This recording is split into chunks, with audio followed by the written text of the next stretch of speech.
Marco Zanni, member of the European Parliament representing Italy. Marco is one of the great leaders, young emerging leaders of Europe, and I have enormous confidence in him and the clear thinking that he brings to issues particularly of national security.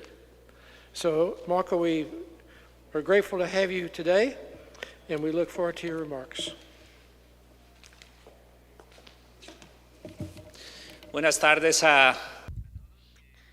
Good afternoon, everyone. Robert, for your kind presentation and for your strong effort in organizing such a beautiful forum where we are discussing very important topics for our future, because this is the future. And today I'm going to talk about a very important issue that is cybersecurity, and with the other panelists we will discuss about this topic. And I will try to give you an European perspective on this topic. And as you know, in the past 20 years, the world has experienced an impressive increase in technological development. People, businesses, and nations are becoming interconnected, and every aspect of our lives is strongly dependent from technology. In such a complex environment, cybersecurity is one of the most important challenges we are facing, especially considering the following very sensitive aspects: national security, military defense, protection of critical infrastructures, and protection of our financial system. All the modern liberal democracies are strongly dependent from the above-mentioned critical aspects and the technologies associated to them. Sorry for my voice. Sectors such as transport, energy, health, and finance have become increasingly dependent on digital technologies to run their core businesses. While digitalization brings enormous opportunities and provides solutions for many of the challenges we face today, not least during the COVID-19 crisis, it also exposes the economy and society to cyber threats. For these reasons, modern geopolitics has become more focused on increasing cybersecurity to protect national security. The challenge of cybersecurity is constantly evolving together with the technological advancement of the modern society. The more our society is interconnected, the more cybersecurity should be considered a strategic priority for every nation. Cyber attacks and cybercrime are increasing in number and sophistication across the world. This trend is set to grow further in the future, given that almost 30 billion devices worldwide are expected to be linked to the IoT, Internet of Things, by 2024.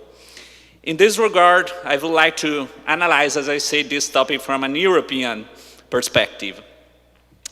So, starting from the past, due to wrong policies pursued in the past, the European Union and its member states were not able to invest properly in protecting themselves from hostile cyber attacks. In the past years, many analysts pointed out how cybersecurity loopholes are one of the main concerns for the European Union security.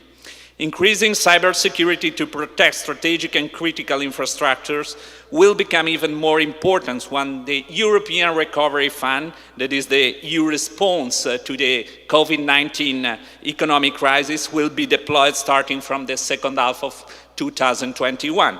In fact, the EU has committed at least 20% of the 750 billion envelope of the fund to digital transition and transformation.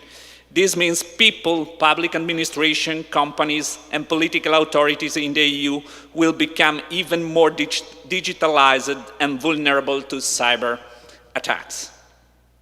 In recent years, the EU institutions started to take some action to increase cybersecurity. In 2019, the Council of the European Union established a framework that allows the EU to impose restrictive measures aimed at deterring and countering cyber attacks that pose a threat to the European Union itself or its member states, including cyber attacks against third countries or international organizations. The European Union Agency for Cybersecurity that was established in 2004 was strengthened to deal more efficiently with cyber attacks. This agency now is helping the EU and member states to be better equipped and prepared to prevent, detect, and react to cybersecurity problems.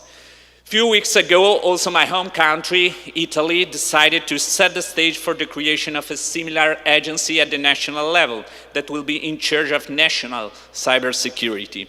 The coordination between the national and the supranational levels will be fundamental in determining the success of an integrated European cybersecurity strategy. Those steps are clearly not enough, but this is a first attempt to establish a coordinated framework at the European level to tackle this strategic issue.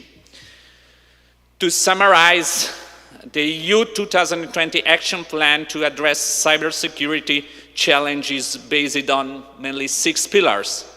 The first one is enhance cyber resilience. Then we have fight cybercrime, boost cyber diplomacy, as we call it, reinforce cyber defense, boost, and this is fundamental, research and development capabilities, and protect critical infrastructure, both digital and physical. The aim of the new EU strategy is to strengthen Europe's resilience against cyber threats and ensure that all citizens and business can fully benefit from trustworthy and reliable services and digital tools. The new strategy contains concrete proposals for deploying regulatory, investment, and policy instruments on cybersecurity. Today, the EU is working on 2 legislative proposals to address current and future online and offline risks. The first proposal is a review of the EU directive on the security of network and information system that was introduced in 2016 as the first ever EU-wide legislation measure with the purpose of increasing cooperation between member states on the vital issue of cybersecurity.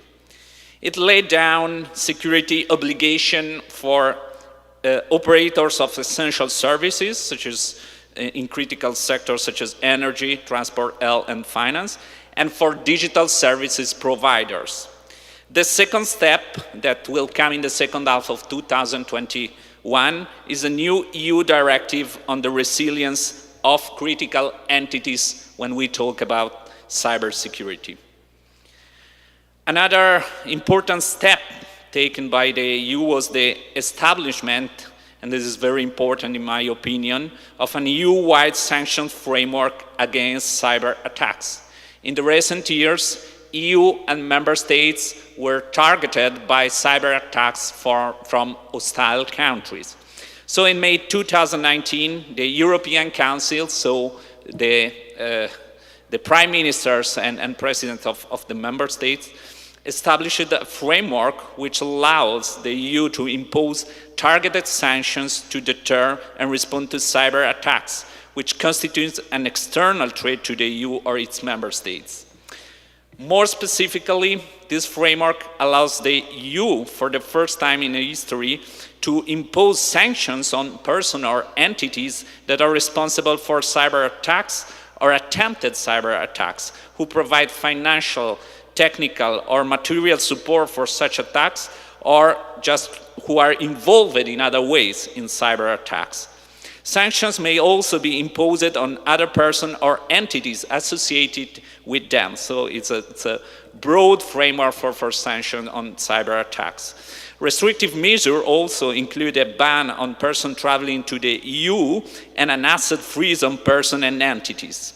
The first ever sanctions for cyber attacks were imposed on July 30, 2020, so it started working properly since the last year.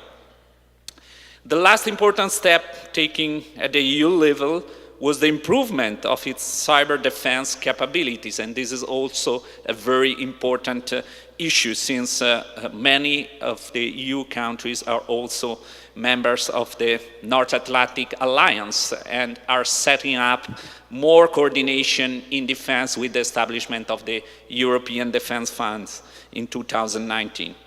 As already pointed out, cyberspace is considered as the fifth domain of warfare, as critical to military operation. It is a domain encompassing everything from information and telecommunication networks, infrastructure, and the day-to-day support to computer system processors and controllers. The European Defence Agency, in cooperation with the EU Cybersecurity Agency and Europol, supports member states in building a skilled military cyber defense workforce and ensures the availability of proactive and reactive cyber defense technology. EU cyber defense coordination, cooperation, and capabilities are three areas targeted by the European Commission right now for future development, and I'm sure other proposals to set or to improve the framework on cyber defense will come by the end of this term in 2024. To conclude, as I said, I try to present a broad, even if not exhaustive, overview of how the EU is dealing with cybersecurity and the threats related. However, I think that EU alone will not be able to tackle successfully the cybersecurity challenge. Atlantic cooperation and the role of NATO will be fundamental in addressing the challenges we are discussing today, and also other panelists before me discussed. Illiberal democracies such as China or Russia are increasingly using cyber attacks as a modern and efficient warfare tool, threatening our security and our way of life. Increasing and strengthening the Atlantic cooperation, coordination, research, and investment capabilities in this field is the only way will liberal democracies have to preserve security and stability worldwide. Thank you very much for your time, and I'm looking forward to reply to your question, if any.